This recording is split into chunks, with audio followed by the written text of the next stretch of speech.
সে হয়তো মেয়েটাকে ভোগও করতে পারে নাই, জাস্ট ঠোঁটে একটা চুম্মা দিছে। আর চুম্মা দেওয়ার সময় ছিল হয়তো 2 সেকেন্ড বা 5 সেকেন্ড। দেখেন, মাত্র কয়েক সেকেন্ডের মধ্যে তার 70 বছরের ক্যারিয়ার, যত অর্জন সব ধুলোয় মিশে গেছে, ছাই হয়ে গেছে, জীবনটা তার মেসাকার হয়ে গেছে। কেন জানেন? আপনারা কি মনে করেন তিনি শুধুমাত্র এই একটা অপরাধ করছে? না, এটা আমি বিশ্বাস করি না। কারণ ছোটখাটো 1, 2, 3, 4, 5টা অপরাধ জীবনে অনেকের হয়ে যেতে পারে, কিন্তু আল্লাহ তাকে কোনো না কোনোভাবে সতর্ক করে। আর সেই সতর্ক যদি সে বুঝতে না পারে, তাহলে একটা সময় যখন আল্লাহ সিদ্ধান্ত নেবে তাকে অপমানিত করবে, সে যেই হোক, সে অনেক বড় বুজুর্গ ফিরাউলি হলে আল্লাহ কিছু যায় আসে না। সে অনেক বড় কামেল, অনেক বড় পাওয়ারফুল প্রধানমন্ত্রী হলেও আল্লাহ তাআলার কিচ্ছু যায় আসে না। আল্লাহর কাছে সবাই সমান। এই যে জামাতের এমপি, দেখেন, একটু ভাবেন, এই যে তার 70 বছরের ক্যারিয়ার, অর্জন, 3বারের নির্বাচিত জনপ্রতিনিধি, বর্তমানে সে এখনো পার্লামেন্টের এমপি, জামাত থেকে বহিষ্কৃত, এবং তার মুক্তিযোদ্ধা গাজী। তার এই যে এতগুলো অর্জন, এই অর্জনগুলা মাত্র 5 সেকেন্ডের একটা কর্মযজ্ঞে একদম ধূলিসাৎ হয়ে গেছে। কেন হয়ে গেছে? নিঃসন্দেহে হয়তো সে গোপনে এর চাইতেও আরো অনেক জঘন্য অপরাধ কর্মকাণ্ড করছিল। আল্লাহ না করুক, সন্দেহ করা ঠিক না, কারণ আল্লাহ বলছে তোমার সন্দেহ পোষণ করিও না, সন্দেহ করা জায়েজ নেই। কিন্তু আল্লাহ তখনই কোনো মানুষের সমস্ত কিছুই শাস্তি স্বরূপ প্রকাশ করে দেন যখন সে সীমা লঙ্ঘন করে।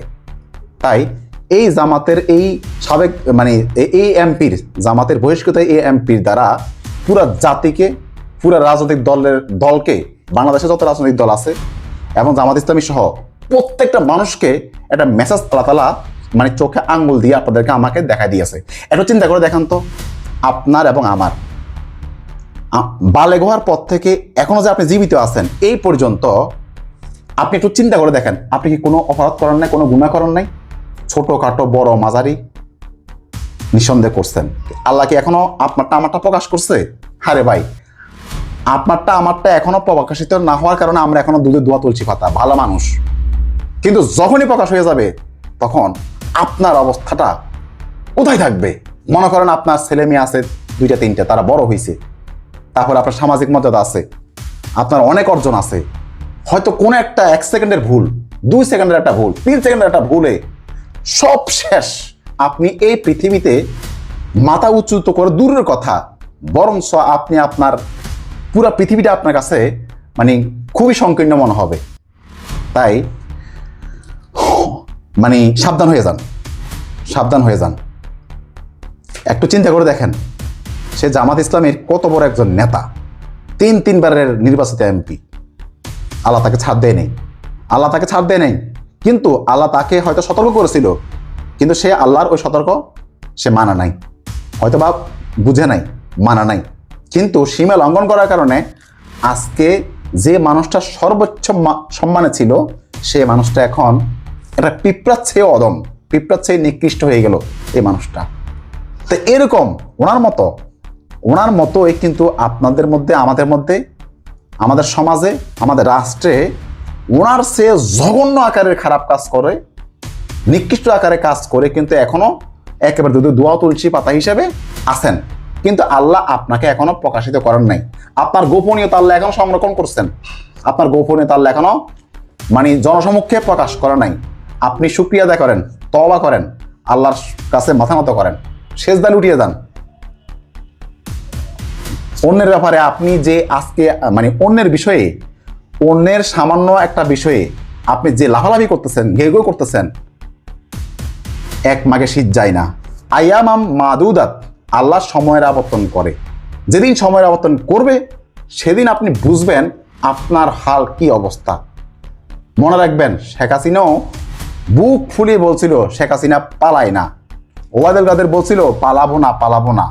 কিন্তু আল্লাহ তাদেরকে সামান্য পিঁপড়া দিয়ে, পিঁপড়ার আক্রমণ দিয়ে, পিঁপড়ার ভয় দেখিয়ে পালাতে বাধ্য করছে। পিঁপড়া বলতে ওই যে সেই জেনজি ছাত্র আন্দোলন, স্কুল কলেজের ছাত্রদের তোপের মুখে শেখ হাসিনার সমস্ত কিছু ছিল, কিন্তু সে পালাতে বাধ্য হয়েছে।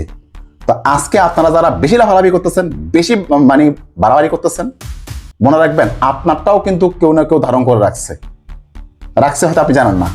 সময় যখন আসবে হয়তো আপনারটা প্রকাশিত হয়ে যাবে। তাই ওই প্রকাশিত হয়ে যাওয়ার আগে আপনি সঠিক পথে ফিরে আসেন এবং জাতিকে সঠিক পথে মানে চলার জন্য আপনি ভূমিকা রাখেন, উদ্যোগ গ্রহণ করেন। এই জাতিকে আপনি নিজে যেমন ধ্বংস হয়ে যাচ্ছেন, এই জাতিকেও ধ্বংস হতে দিয়েন না। হয় এখনই আপনি ফিরে আসেন, ভালো হয়ে যান, তবা করেন এবং এই জাতিকেও তবা করার মাধ্যমে জাতিকেও আপনি ভালো হওয়ার একটা সুযোগ দেন। আমাদের রাষ্ট্র দিন দিন এত নোংরামিতে লিপ্ত হচ্ছে, ফেসবুক খুললে, ইউটিউব খুললে, টিকটক খুললে, মানে যেখানে যাবেন শুধু উলঙ্গ উলঙ্গ উলঙ্গ, ধরা খাইছে ওই খাটে এই হোটেলে, কি একটা অবস্থা, কি একটা বাজে বিশ্রী অবস্থা। ফেসবুকে ঢুকলেই হয় অমুক নেতা, হয় অমুক এমপি, হয় অমুক নারী, হয় অমুক ওয়ার্ড কমিশনার, হয় অমুক ওয়ার্ডের মানে ওই সভাপতি সম্পাদক, কি একটা অবস্থা, যে দলের হন না কেন। মাদ্রাসার বলৎকার, মাদ্রাসার অমুক তমুক, মানে ভালো কে ভালো বলেন? কাকে ভালো বলবেন আপনি? ভালো কাকে বলবেন?